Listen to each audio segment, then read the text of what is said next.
model of the mind.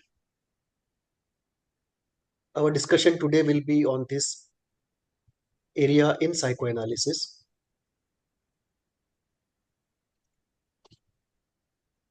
It opens up a very interesting area. In psychoanalysis, as we have seen, there are so many schools, but you can divide all those schools into two parts. Schools which have a model of the mind and schools which don't have a model of the mind. If you look at model builders in psychoanalysis, you find only three: Freud, Jung, and Lacan. These three have given a distinct model of the mind. If you look at Klein, if you look at Winnicott, if you look at Kohut, if you look at Davanloo, none of them has given a model of the mind. What they have done is they have put forward certain processes. That pathology happens because of process A, B, and C. And the way to heal A, B, and C is D, E, and F. So they kept aside this most complicated area of developing the model of the mind. They just discovered certain processes which cause pathology, and they worked on how to heal those processes. Now, one of the point here is, after them, why have we not had model of the mind builders in psychoanalysis? And the reason is, it's one of the most difficult things to do. It's easy to find a process which causes pathology and a method to heal it. Easy, relatively speaking. I'm indexing it to the great masters, not to an average person. So, relatively speaking, it is easy to create a school without a model of the mind than to create one with model of the mind. And after Freud and Jung and Lacan, we actually have a deficit of that quality of minds who could integrate large amount of seemingly disconnected data into one coherent whole structure. So in the area of history of ideas, we use a term called system builders. So there are two kinds of thinkers. Thinkers who give out something very precious in the history of ideas, but they don't do a systematic system building. And there are thinkers who are system builders. And model of the mind makers are system builders. And if you look at the galaxy of geniuses, it is more difficult to find system builders than people who can do a stand-alone brilliant discovery. So this is one very important point, that we don't have many brilliant people of the same caliber anymore. And this also goes with a lot of narcissism from my end, because I have built a model and that gives me a narcissistic kick. But those things apart, standalone on its own merit, the argument is true that that kind of brilliance we did not see in psychoanalysis for a long time. So we can divide all schools into two: schools which have a model of the mind and schools which don't. Now we can further qualify the schools. I have put here the characteristics of any school. So I use this idea that for any school in psychotherapy to be a complete school, a comprehensive school, it must have these 5 elements. It must have a philosophy. Yeah, please. Where should we put Eric Erickson or Sudhir Kakkar, who worked with him? Yeah. So The model builders? Yeah. Eric Erickson is a program of life, not the model of the mind. I see. Like Jung also has a program of life. Hmm. So Eric Erikson will divide life into those 14 stages, and what he has given is a program of life, not the model of the mind. Sudhir Kakkar also, he has said a lot of things about mind, but not created the model of the mind.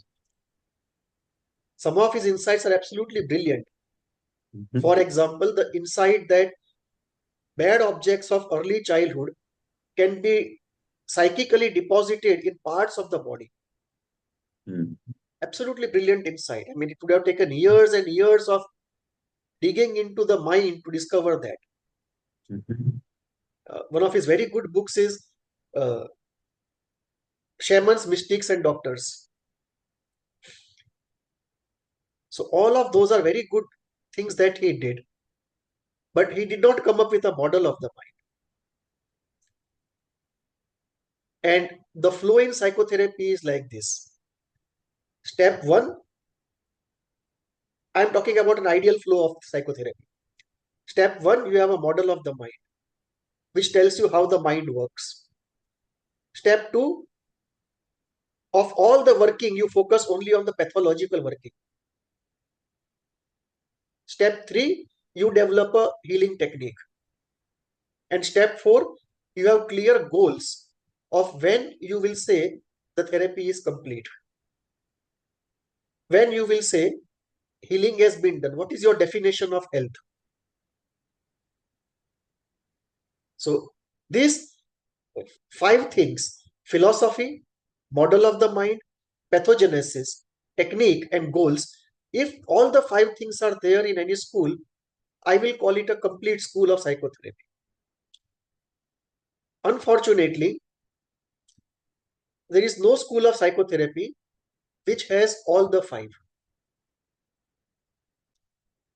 The first reason is no school wants to get into philosophy.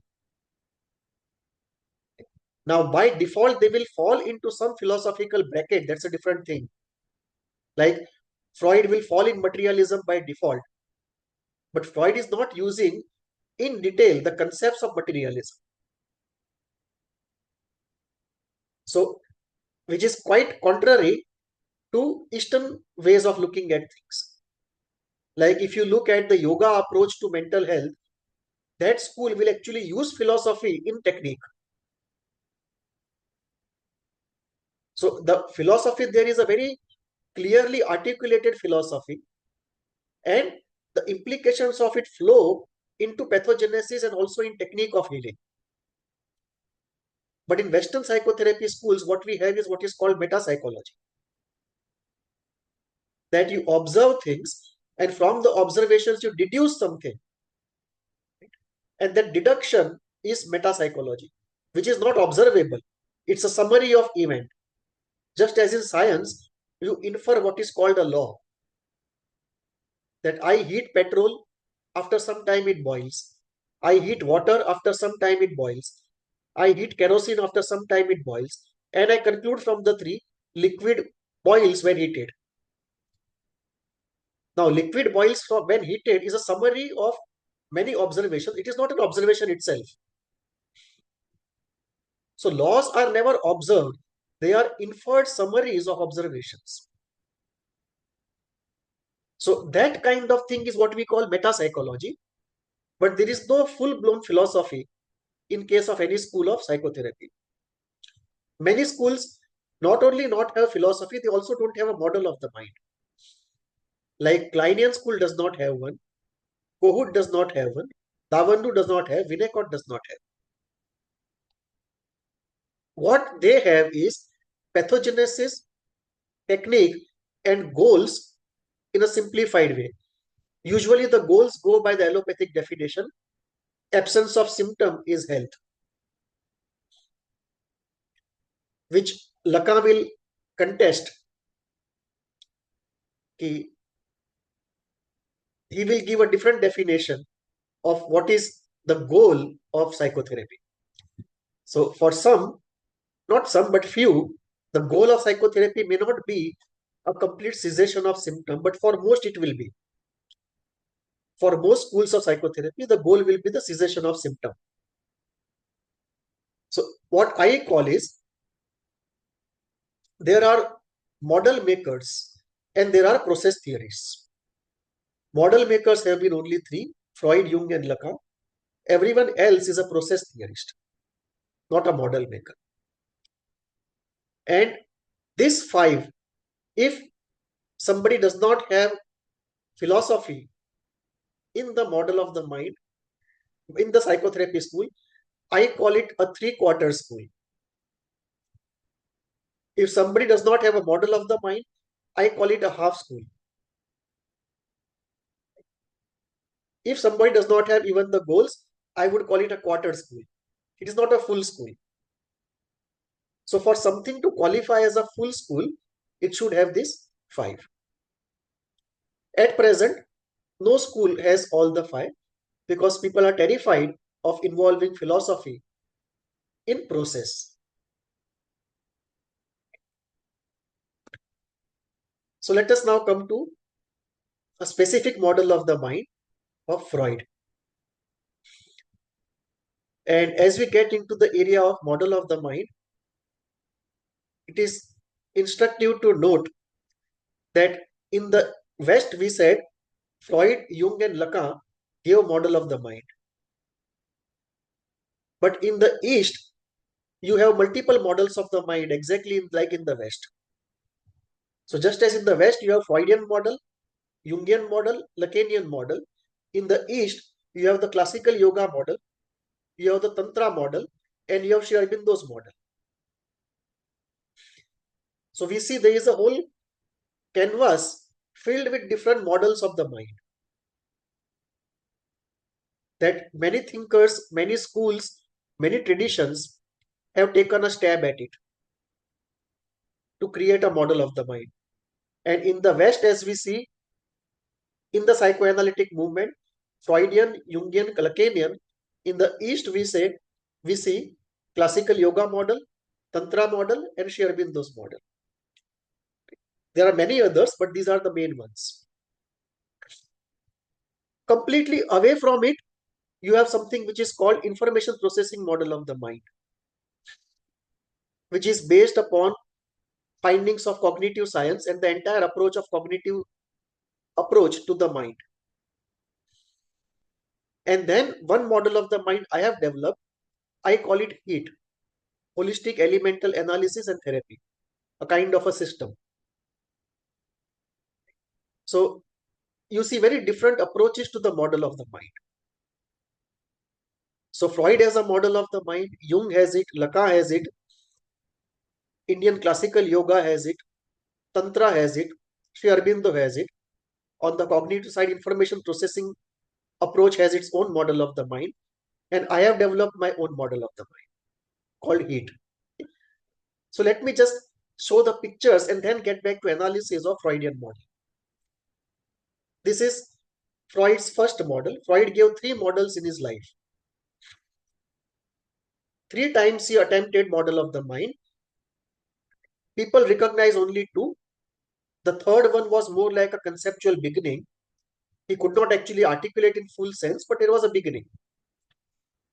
So this was Freud's first model, second model, third model we'll talk about.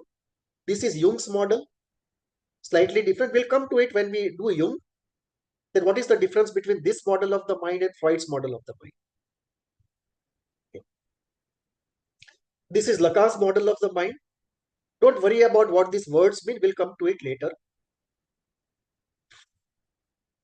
This is the information processing model of the mind. You can see those cognitive terms there: sensation, perception, attention. This is the classical yoga model of Chit, Man, Manas, Ahankar, Buddhi, Atma, and Indriya. Indriyas are senses. We'll come to it later. I'm just taking you across a survey. This is a Tantra model which is based upon chakras. So Tantra has both a model of the mind of what is inside of man and model of reality, what is outside, and how the two connect. This is Sri Aurobindo's model of the mind, which is one of the most comprehensive models in the East. It combines Tantra model, it combines insight from yoga and Veda. So it's a very comprehensive model of the mind in the East. And the differentiating part is it not only goes in the subconscious levels of the mind, but also goes into the higher levels of the mind. Now, in psychotherapy in the West, we go only in the sub part of the mind because that is where pathology is. We are not going into the higher potential of human nature. So we are not going into higher parts of the mind. But here, if you see, there is a clear mention of higher parts of the mind. Right? Higher mind, illumined mind, intuitive mind, over mind, super mind, the ranges of the mind on the higher side. And on the lower side, you again have the subconscient and the inconscient. We'll come to it when we do it, but just to have a broad view of it. And this is my model that I have developed, which I have put together Sri Aurobindo's model of the mind and partly certain insights from Freud and Jung and certain original concepts of my own. So this is how I have put it together. So there are different models of the mind. This is a plan view of the same thing. The model of the mind that I developed, this is the front view, this is the plan view. So this was just to say the model of the mind is a work in progress. We don't have a settled position that this is the accurate and comprehensive model of the mind. So let us go into Freud to start with. Freud in his career gave three models of the mind. First, topographical, second, structural, and third, many people don't even call it the model of the mind. They just call it a concept. It's a two instincts concept or two instincts model of the mind. So let us start with the first one, topographical.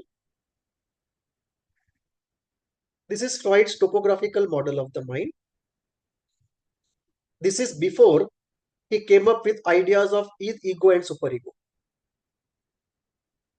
So the original ideas, if we look at NAO and cases of that time, after those cases, he just came up with this idea that there is a part of the mind we cannot be aware of, we cannot be in control of. He called that the unconscious. There is a part that we are conscious of right at this moment. For example, we are conscious that we are in a group discussing Freud's concepts. We are conscious that we are sitting in our homes. So this is what constitutes our conscious mind at this moment. Now, if I ask you, what did you have for food last? What did you have for dinner last evening? Suddenly something comes up. Now that was not active in the mind till I put this question. So that part of the mind which is latent but can be made active according to will is what is called the preconscious. And unconscious is that part where there are limitations to your will. You may will to remember something, but you may not get it because the forces of repression are acting in the unconscious. They are not so active in the preconscious. So we can see here the conscious, this is in touch with the environment. Stimulus is coming from the environment into the conscious mind. It's also going into the unconscious mind. I should have shown more arrow here. This is the conscious, the preconscious, and the unconscious. Now this between the preconscious and the unconscious is what is called the repression barrier. And the repression barrier exerts a downward force, what we call the force of repression. And this keeps the material here from going up. So this is what Freud called the topographical model of the mind. It only divides the mind into three areas and designates the force of repression. And according to Freud, pathology was rooted here in the unconscious mind.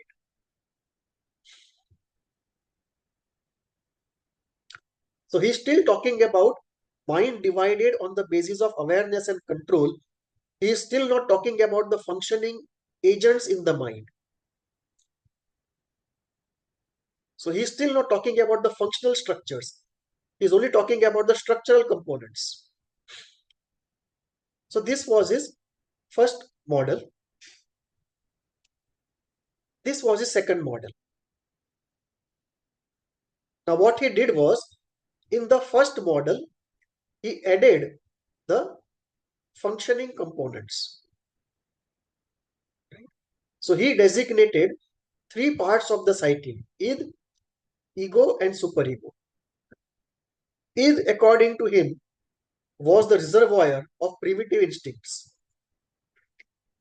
And by primitive instincts, he had in mind a endless desire for pleasure and aggression. And his idea was based upon biology, so survival of the self and reproducing one like oneself. So survival of the self, survival of the species, and maximization of pleasure. So these were the three core principles on which the psyche operated. And this endless desire for pleasure and aggression was in the id. At his point, it was called id was like the animal in man.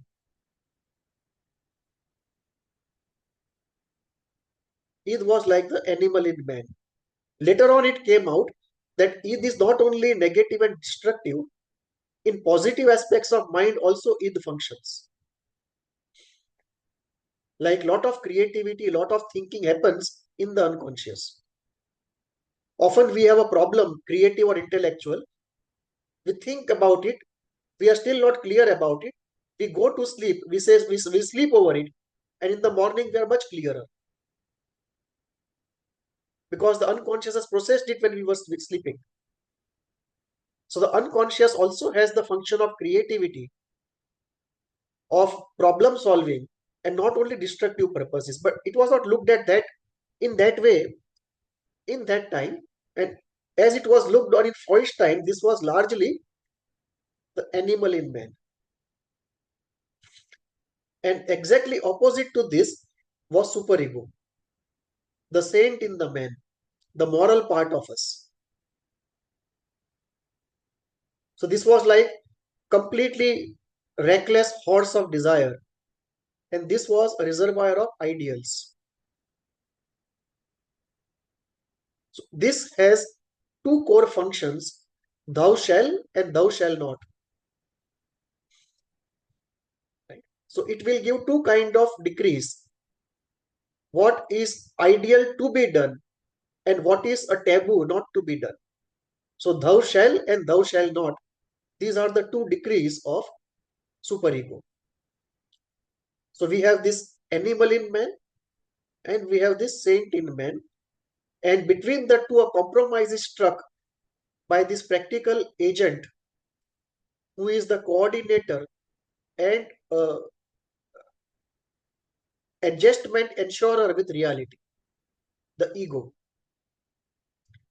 So the ego is the coordinator who draws a compromise between the id and the superego. Because neither of it, if you allow to control the whole mind, will optimize survival of self or survival of species. So in order to optimize the adjustment with reality outside, there is a reality outside. So ego does two coordinating functions. One, adaptation to reality outside here. And second, adaptation inside between this and this. So there are two regulating functions. One, between the organism and the environment.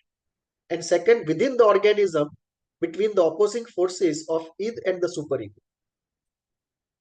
So this is a compromise creator a practical optimizer. And there is one more important part of the ego, that it uses ego defenses, which we'll come to later, in order to accomplish many of its tasks.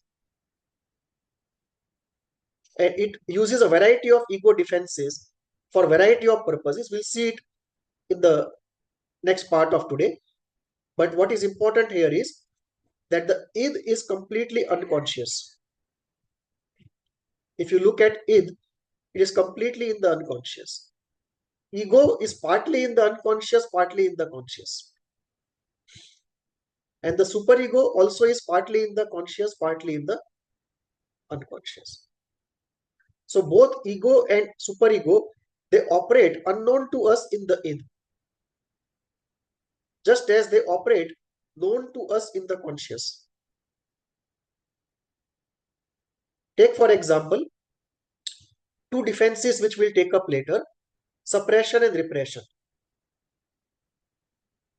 Suppression is used by ego in the conscious, and repression is used by the ego in the unconscious. Okay.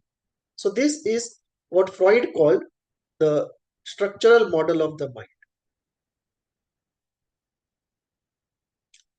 The third part that Freud came to was the two instincts model.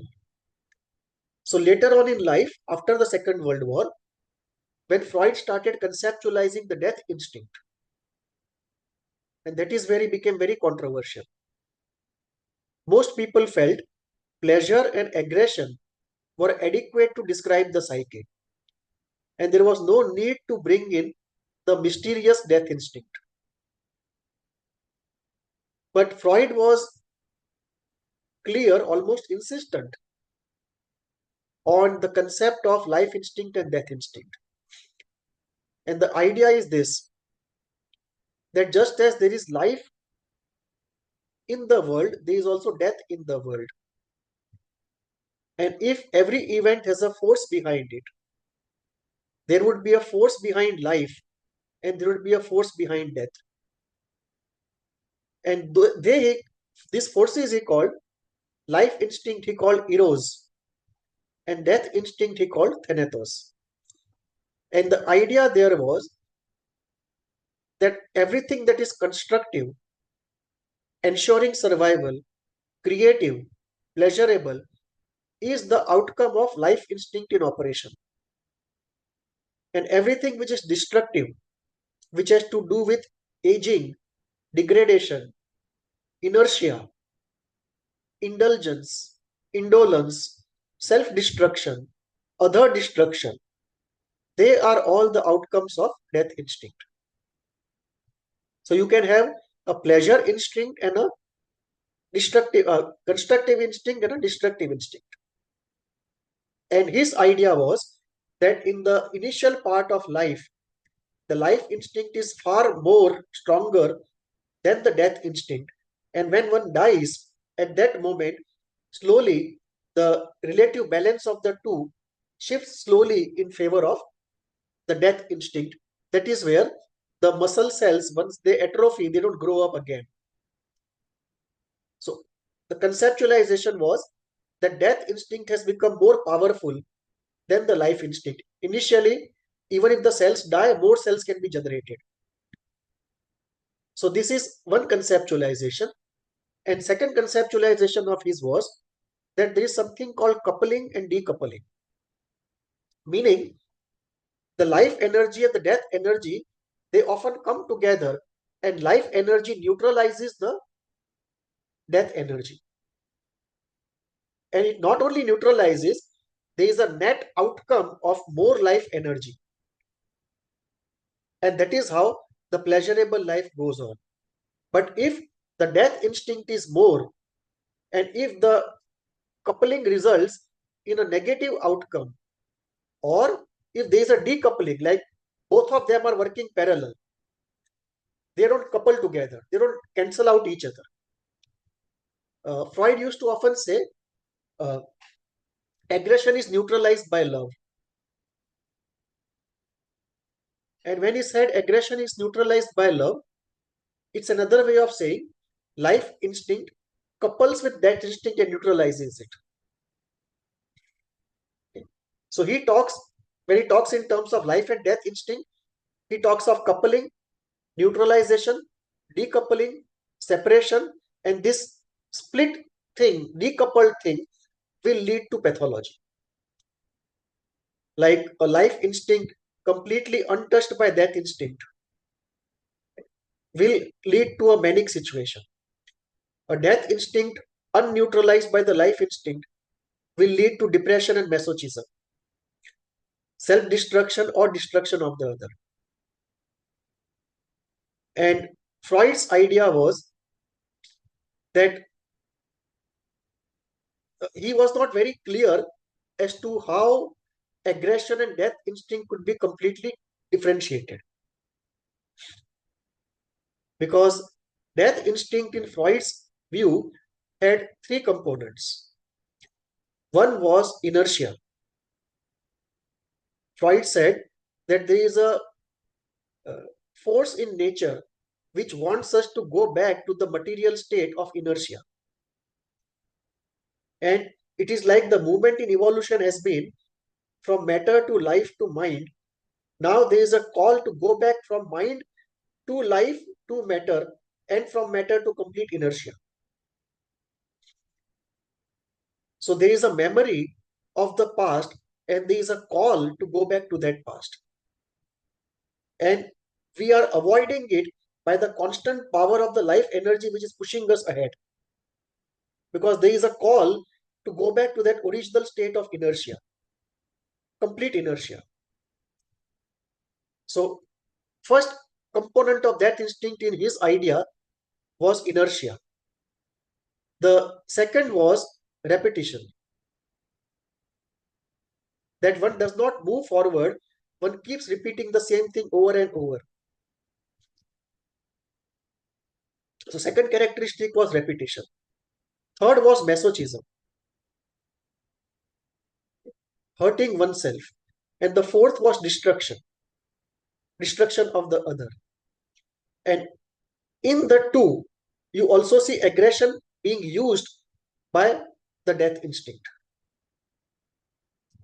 In hurting oneself or hurting others or going to destruction, obviously this drive is using the energy of aggression. It's using aggression. So this was his idea. And one more idea that he had was that there is a pleasure not only in life instinct, but there is a kind of a unhealthy pleasure even in death instinct. The pleasure that one gets in sadism, in masochism, in destruction, right, is a secret pleasure, right, which is not covered in the normal definition of pleasure, but it's a pleasure nevertheless. That there is a distinct pleasure, almost a secret pleasure. And this pleasure, he said, was the pleasure of the death instinct. That secretly, at the unconscious level, we enjoy both the life instinct and the death instinct. But death instinct, when we enjoy, it leads to practically what we call impairment of different types. Now, if we go into disorders, how do we relate it? Inertia gets related to very deep depression, to catatonic condition, to schizophrenia with negative symptoms, to certain forms of addiction where one is escaping the inertia by addiction. When we look at masochism, when you look at repetition, we look at the entire spectrum of obsession and compulsion. And when we look at masochism, we look at perpetuation of depression, holding on to the sickness, right? Getting pleasure by suffering, taking revenge from somebody else by self-destruction or self-suffering.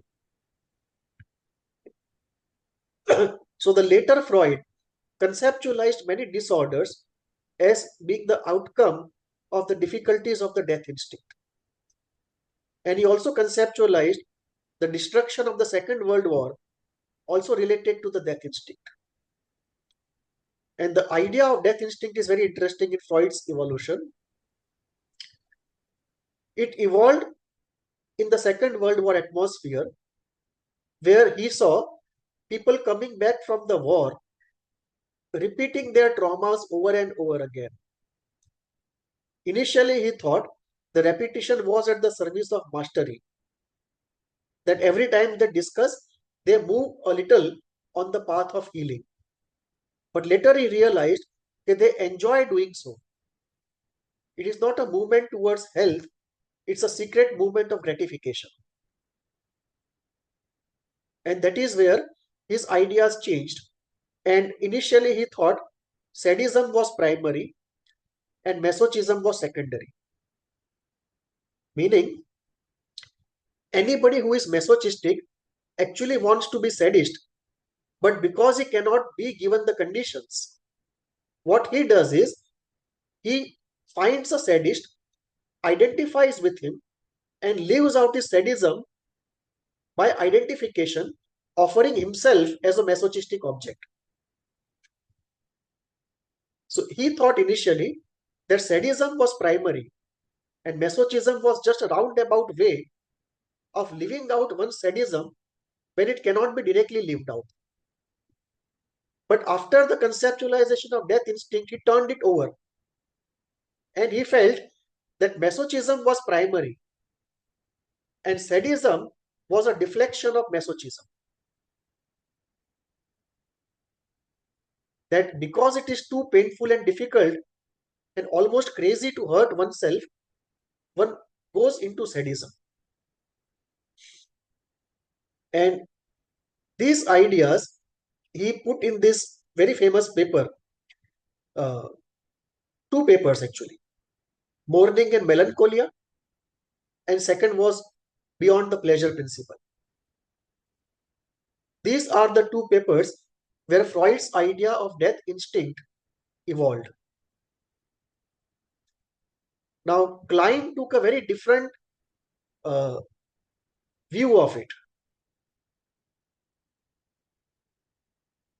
Like Freud, there was an ambiguity. How do you relate aggression and the death instinct? But Klein took a very clear view that aggression was nothing but deflection of death instinct outwards. That in its pure form, we have a death instinct. And as we are born and the psyche starts functioning, we realize the death instinct is coming on to us in its pure form. So what we do is we invent objects inside the mind or outside and deflect the death instinct, what we call aggression. So original Freud, aggression was inborn because of the whole idea of survival of the self and survival of the species. But slowly the idea turned into death instinct in Klein getting deflected and becoming aggression. Then for Klein, aggression became a derivative from the death instinct. That there is a life instinct and a death instinct, and because we are afraid of the death instinct coming to us, we deflect it onto objects, and that appears as aggression. Freud was never clear in that clear way, so it almost continued like life instinct, death instinct, aggression coming in between, mostly at the service of the death instinct, and so on. So this was Freud's third conceptual leap or the model. Difficulty in Freud was this. Whenever Freud moved from one model to the next, he never reinterpreted the first model in terms of the second. And whatever cases he had solved using the first model, he never reanalyzed those cases using the new model. So what we have is a few cases solved with topographical model, a few cases which solved with structural model, a few cases dealt with using the two instincts model. But he never went back to say that I solved certain thing using a structural model So let me use the two model theory and two force theory and go back to it and see what happens. So this synthesis of one's own intellectual output, where the early output is reinterpreted using later discovery, that intra-theory synthesis never happened. So we have this three disjointed frameworks of Freud. So these uh, were the three approaches to the working of the mind. When it came to the two instincts approach, he never went into the functional agents, like in case of the structural model. The structural model of the three seems to be the most convincing model, that you have very clear topography and you have very clear structural components.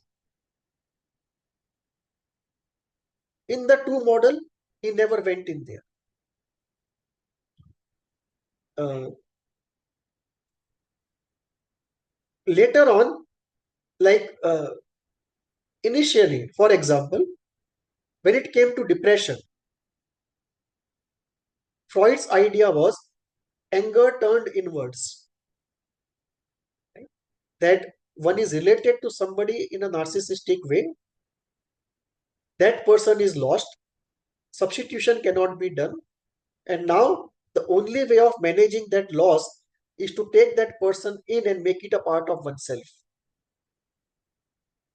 And as one takes that person in and makes it a part of oneself, the love and anger towards him now turn back. And anger turned back, in Freud's view, was depression. But later on, he conceptualized this as an excess of death instinct.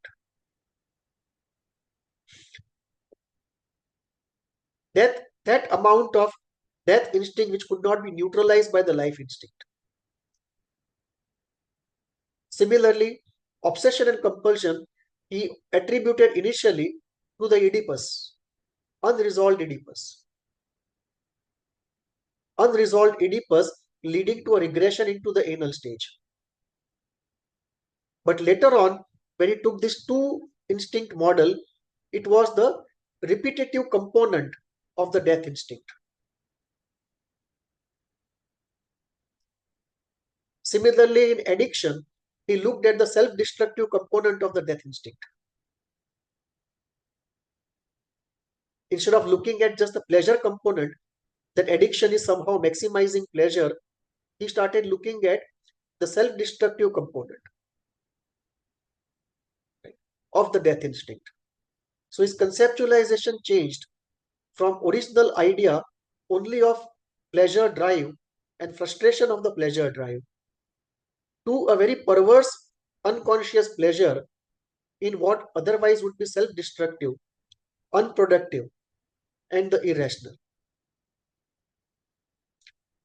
So this is how Freud looked at mind very differently at three different times of his own evolution.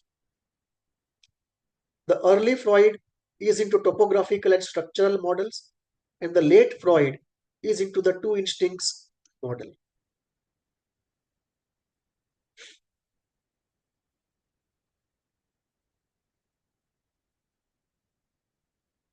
Yeah.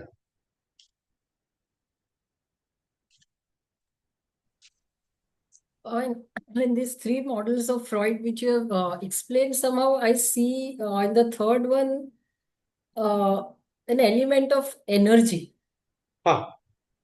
Whereas in the other two, they are more kind of, how do you say, not dead, but they are more factual kind of, whereas here you see movement of energy. Yeah. So you are right.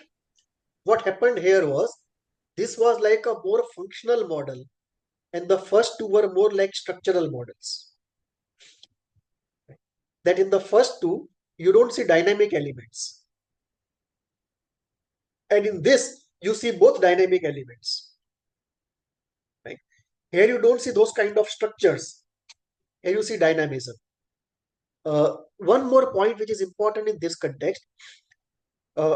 Freud always believed in the hydraulic model of pathology, meaning the idea always was that pathology is because of something repressed in the unconscious, and what is repressed in the unconscious has two components: an ideational component and a feeling component. And the feeling component, he used to have words like libido, which is his word, a synonym for energy, which Jung later called life energy, but he used to call it libido. So Freud's idea of energy was that the root of pathology is in the unconscious. That root has an idea component and a feeling component, and in the feeling component, the energy is involved and trapped. And therefore, the cure is to make the idea conscious and release the feeling by feeling it fully into what he called catharsis. So his idea was always hydraulic. It involved feelings and it involved libido, his term for energy. But in the two models, he never presented them. But the late Freud was completely drawn by this energy idea of two flavored different forces, two flavored different instincts. And uh, his idea, in a way, was very deep, and therefore most people found it very esoteric. And they said, where is the need to bring in this kind of an esoteric concept? We just had pleasure and aggression, that was enough. So for many people, even today, pleasure and aggression are convincing to be used in conceptualization. They don't like the idea of death instinct. They find it too mysterious, almost mystical. But Klein did not find it mystical, and many people did not find it mystical. A lot of work was done by Andre Green on death instinct. So some people post Freud took up this concept, and some people dumped it as something unnecessary. And in Freud's own conceptualization, it was very difficult for people to be clear. So there's one discussion on this, on death instinct on the channel, where I have delineated the components, that what all is covered in death instinct. And that's very confusing to many, right? So one is inertia is covered, repetition is covered, destruction is covered, and a perverse pleasure is covered. And there's one more point, stability also is covered. Like for example, if you have just complete flow of life instinct without any death instinct, it will either go into manic situation or there will be fragmentation anxiety. The death instinct in a way provides the stability, the anchor. So just as life instinct neutralizes the death instinct also neutralizes the life instinct at the service of health. So in a way, both of them are necessary for homeostasis in the mind, because this leads to a more philosophical situation, that in the reality that we see, most systems involve the existence of equilibrium in their healthy operation. And equilibrium in reality we see always is achieved by two opposing forces, not by a self-regulating intelligent single force. So even in the body, there will be one thing which will increase the heartbeat, second hormone which will reduce the heartbeat. We don't have a situation where one hormone is self-intelligent, right, to release and automatically control itself. So most equilibriums in reality are achieved by two opposing forces, not by a single self-regulating intelligent force.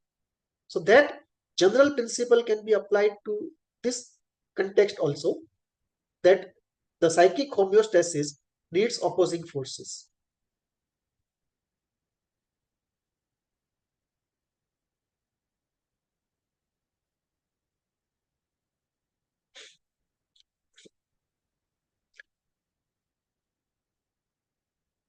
if you broadly look at DSM, you will see that life instinct problems will be related to mania, will be related to action, and death instinct problems will be related to self-destruction, withdrawal, depression, and gloom.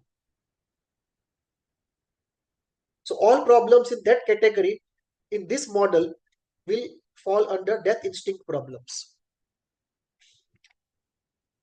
And then we will get into more complicated situations of life instinct getting feeble because of repeated disappointments, repeated tragedies.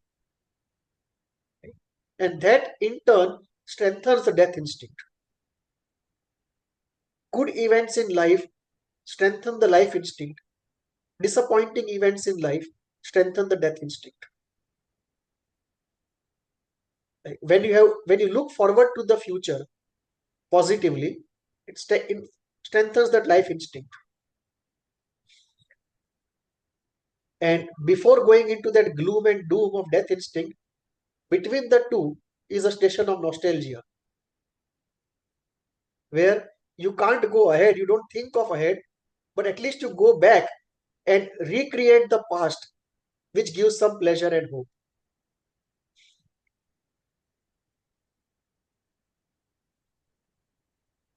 It's Hello? spontaneous cell death. Ha, That should be actually, I suppose, is somehow tantamount to death instinct. correct. Programmed cell death. It will Yes. happen automatically because of aging or some other processes in the body. Aging itself. So, do we have any such parallel thing showing between advances in say biochemical or physiological processes and the psychoanalysis? That will Uh, be very ha. useful.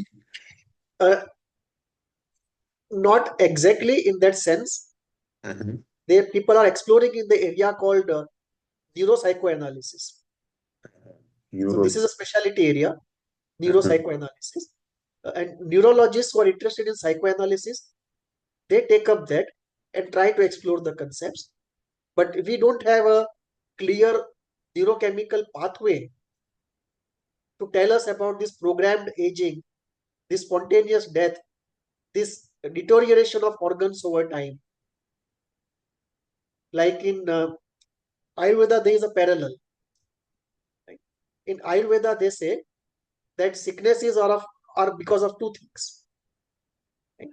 They say Vyadhi and Jara. Vyadhi is something episodic,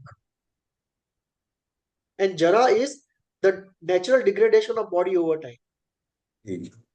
And their idea is that medicine can heal Vyadhi, but nobody can stop Jara. So that But, Jara will be because of the death instinct. but there is also something for neurology of unconscious, no? Yes. Unconscious part Ah, of the. correct. Correct.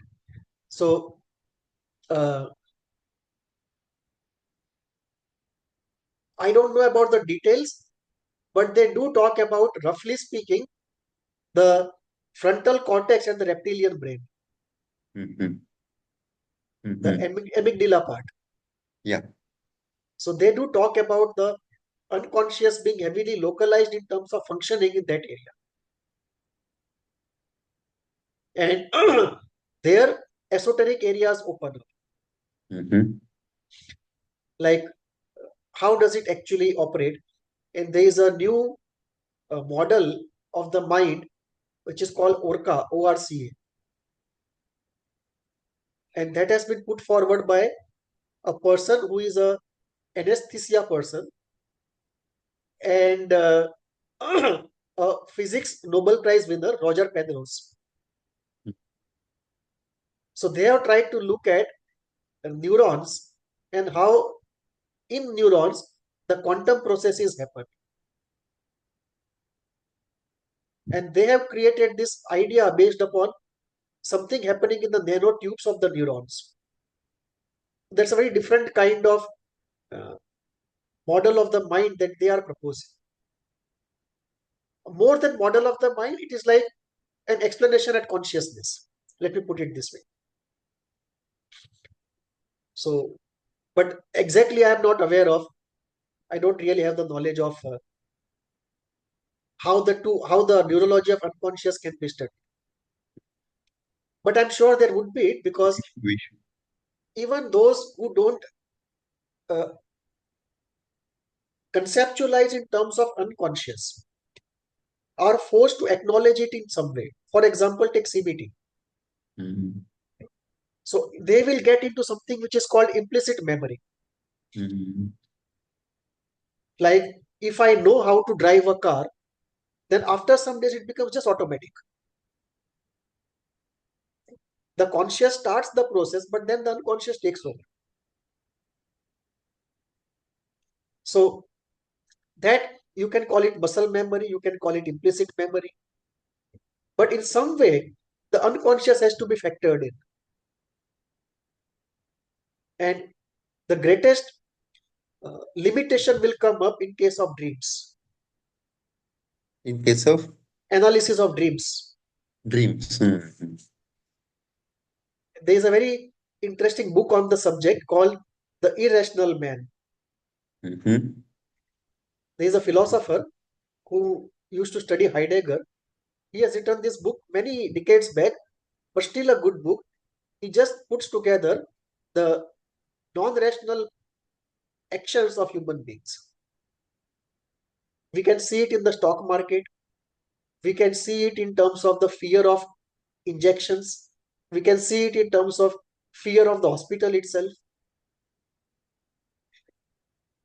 We can see it in so many places. We can see it in religious places. We can see it the way people go crazy about celebrities. So we see it spread all around the irrational man. And that is, of course, the focus of psychoanalysis.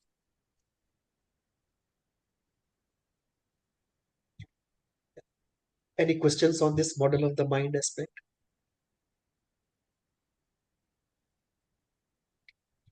Fine. So let us take a break of 10 minutes. That I 3:40. remembered was that somehow I remembered life instinct and death instinct before the topographical and structural models. Acha, But today it became clear that you told us that that became that in the later part of Freud's work, later. Later part. in the initial part. Mhm. Yeah, we studied it beginning with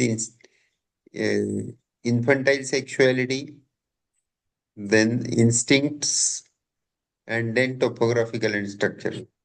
Right. Right. So historically, it came like the topographical came, the structural came, and the psychosexual stages came. Yeah, And later on, Second World War experiences post, then the other part came, the life and death instinct. instincts. Because the root of this is in two papers. One is Mourning and Melancholia, and the second is Beyond the Pleasure Principle. And they are the two papers जहाँ पे where he brings out these ideas, the life and the death instinct. So let us meet at 3:50 and we'll cover the defenses. We'll cover defenses in two ways. The general defense is used by the mind and some special defenses which are used only in the dreams.